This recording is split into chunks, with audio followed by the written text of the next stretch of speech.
સુરતના ડિંડોલી વિસ્તારમાં એક યુવક યુવતી સાથે ઓયો હોટલમાં ગયો હતો અને યુવતી સાથે અંગત પળો માણ્યા બાદ યુવક અચાનક ઢળી પડ્યો હતો। સુરતમાં સુવાળા સંબંધો બાંધવા માટે હાલ ઓયો હોટેલમાં જવાનું યુવાનોમાં ચલણ વધી ગયું છે।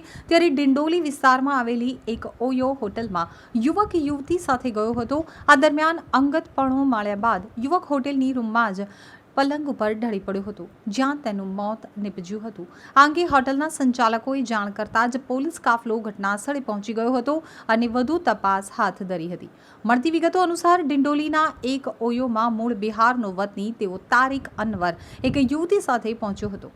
ઓયો હોટેલમાં યુવક અને યુવતીએ પોતાના આધાર કાર્ડની ઓળખના પુરાવા રૂપે આપ્યા હતા, જેમાં યુવતી કોસાડની હોવાનું સામે આવ્યું છે।